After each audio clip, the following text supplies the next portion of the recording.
Real topic, Stoicism. Most of the things you're stressed about today don't actually matter. The insults, the delays, the rejections, all of it only has the power you decide to grant it. That is the essence of Stoicism, an ancient Greek and Roman philosophy. Life is not implicitly difficult. We only must ensure we eat nourishingly and sleep well in order to survive. The relationship we willingly decide to harbor for ourselves with society is more or less where our problems stem from. Stoicism isn't about being cold and emotionless or pretending not to care. That's a diluted cliche. The real philosophy is about clarity and resilience. It's about asking one question: what's actually under my control and what isn't? That brings you freedom from your own mind. Because unless you sit still and quietly your entire life, things are going to happen. Outside circumstances are inevitable. Thus, every critique ought to be self-examination, because if something bothers you to a place where it sits deeply, it's typically because it's something that actually resonates with you. The problem is not the problem is your attitude to the problem. Jack Sparrow. Marcus Aurelius, the Roman emperor, wrote countless Stoic philosophy. You have power over your mind, not outside events. Meaning, you can't control traffic or how people treat you, but you can control your response. And therein resides freedom. Stoics practiced voluntary discomfort. They'd walk in the cold without a cloak, eat plain food, or sleep on the ground. Why? To prove to themselves that comfort wasn't a necessity, but a preference. We suffer more in imagination than reality. Seneca. If you embrace hardship willingly, life loses virtually all its power to scare you. If you've ever done something courageous, congratulations, you've practiced Stoicism. You are not a fool for fearing sorrow or experiencing the inevitable negativity that occurs throughout every human's life. In fact, the only way you could even feel positivity is by knowing the converse. Life is beautiful, but only when you accept that misery will inevitably occur. And thus, you consider yourself lucky that you are a human able to comprehend the many areas of life, including misery, because joy wouldn't feel good at all if you didn't have something to compare it to. Without grief, delight would lose its savor. Strengthen your resilience because your mind belongs to no one but yourself, and you have the power to create your destiny. The happiness of your life depends upon the quality of your thoughts. Marcus Aurelius. Stoicism recognizes, like many other branches of philosophy, that only that which is considered virtuous can be considered good.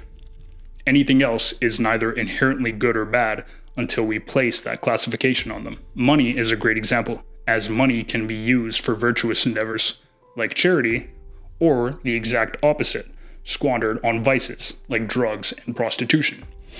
There were 4 cardinal virtues that every Stoic lived by. Wisdom, Sophia, the ability to see the world clearly and judge rightly, aligning your choices with truth and reason. Courage, Andrea, the strength to act according to virtue, even in the face of fear, pain, or loss. Justice, Dikaiosyne, treating others fairly and honorably, recognizing that shared humanity binds us. And finally, temperance, Sophrosyne, mastery over desire and impulse, living with balance rather than excess. Memento mori. Remember, you will die. It may sound morbid, but it's quite the opposite. Stoics use death as motivation, not to be reckless, but to be urgent, to live deliberately instead of wasting time on petty arguments and empty distractions. Next time something irritates you, a slow cashier, a rude comment online, your phone glitching, pause and ask, is this within my control? If the answer is no, let it go. If the answer is yes, respond calmly. Life is a myriad of complexity, slightly molded by a blend of our efforts and the universe's design. All we can control is our actions. The result of our actions or unexpected obstacles are often sporadic and cannot be calculated. Therefore, we must accept them in a calm manner. Then, suddenly, something that was previously terrible becomes unimportant. Do not fight against nature, else it will consume you. Be present and embrace change. Trees shed leaves to sprout new ones. Comparatively, life has endings and beginnings that shape us and teach us. The past can never be changed, but it can be learned from to avoid further adversity and gain newfound knowledge. Never let the future disturb you. You will meet it if you have to, with the same weapons of reason which today arm you against the present.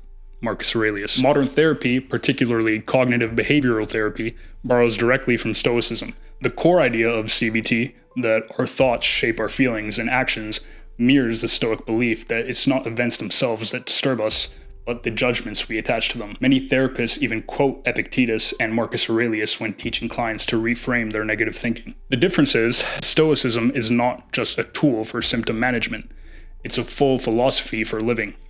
Where therapy often treats issues in a clinical, compartmentalized setting, Stoicism integrates resilience, self-discipline, and acceptance into daily life. In that sense, Stoicism isn't just therapy, it's preparation by cultivating mental strength before crises even arise, making it arguably a healthier, more sustainable alternative.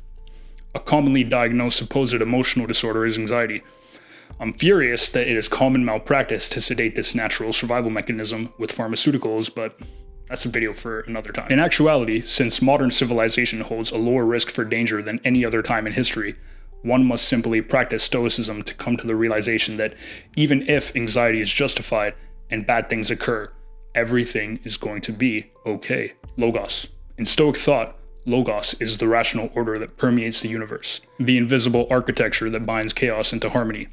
To the Stoics, it wasn't just an abstract reason, but the living principle of nature itself, the current of intelligence that flows through all things. Simply put, Logos is both the logic that shapes reality and the reason within us that allows us to align with it. To live well, then, is to bring one's mind into accord with this universal reason. To act not against the grain, but with it. Marcus Aurelius. Almost nothing material is needed for a happy life, and he who has understood existence. This quote exposes the illusion our society runs on. Marcus Aurelius reminds us that happiness doesn't come from what we own, but how we understand existence itself. Contrast that with modern consumerism. We're told we need more capital, more upgrades, more things to finally feel complete. But the more we chase, the emptier we feel. Materialism turns life into a treadmill, always running, never arriving. The Stoic view flips that on its head.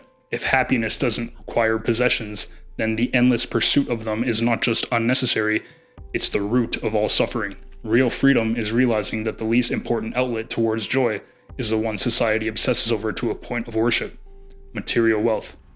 It is not the man who has little, but craves more, who is poor.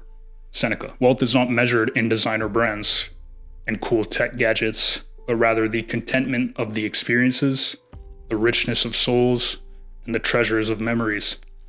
It's okay to indulge in luxury, but most of humanity is enslaved by it, as material possessions would hold no value if they were not praised with respect and admiration from our peers. Contrary to popular belief, self-worth is not measured by clout and recognition. Self-worth is based on every action you take and your personal character. Material should always be a byproduct of the stories you weave, not the basis of your identity. Your worth is not determined by public acumen, but rather every action that you take. Don't invest time into society's dark abyss of endless expectation. In the digital age, we are bombarded with advertisements, which subconsciously program us to believe that if we don't have cool stuff, or look like the photoshopped models and influencers, that we can't be happy. It is not that we have a short time to live, but that we waste a lot of it. Seneca. Undoubtedly, the most controversial Stoic belief is regarding suicide. Stoics didn't treat suicide as a blanket moral wrong. They saw it through the lens of virtue and rational agency. For them, the question wasn't, is death bad, but can I continue to live a virtuous, rational life? If remaining alive would make you betray reason or virtue because of terminal illness, crippling loss of faculties, slavery that destroys moral agency, or intolerable circumstances that prevent doing the right thing, then ending life could be judged a rational, ethical, permissible act. As someone who has been suicidal, I don't condone suicide in any way, and I'll soon make a video about this in depth, but it's worth noting the Stoic view on this subject, as it's a testament to how far Stoics are willing to go in upholding their views, wherein the average suicidal person typically gives no thought to whether they live virtuously. Marcus Aurelius. The impediment to action advances action.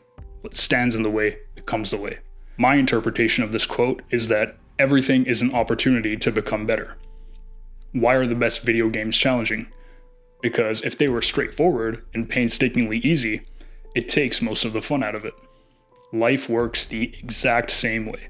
One of my favorite Stoic beliefs is based on anger. The Stoics propose that anger is not biologically human nature, or someone having a personality of being hot-blooded, but simply that humans who cannot control their anger are just stupid and ignorant. This is something that I've known for a while, and I believed it was common sense to anyone who has any degree of intellect about themselves, but as the world has proven and continues to prove to me, common sense is very uncommon. The Stoics propose the best route to dealing with anger is intellectual argument, and in every case I have observed, most people lack emotional control to the point where their anger overwhelms their ability to reason rationally. Therefore, a Stoic holds emotional maturity beyond anyone who is easily swayed by their own emotion, which in the modern age gives you a great advantage over most people you encounter. A truly wise person is able to reach a state of mind where absolutely nothing is able to disturb their inner peace. Meditations, Book 8, Section 47. You have power over your own mind, not outside events. Realize this, and you will find strength. This quote cuts straight to the core of Stoicism. Strength isn't found in controlling the chaos around us, but in mastering our own mind. The world will always be chaotic and unpredictable, but the moment you realize your thoughts, reactions, and choices are yours alone, you become untouchable. That's real power. Stoicism doesn't silence the storm, it teaches you how to walk through it unshaken. What need is there to weep over parts of life? The whole of it calls for tears. Seneca. You may find that to be a depressing and bleak quote, but personally, it's one of the most beautiful quotes I've ever read. Why would you not want to constantly weep tears of joy when you are alive and breathing, and the Lord has given you the ability to experience the miracle of existence? Memento mori. Remember death. Like and subscribe. It takes you 2 seconds, but it helps me out more than you can imagine. Love you guys.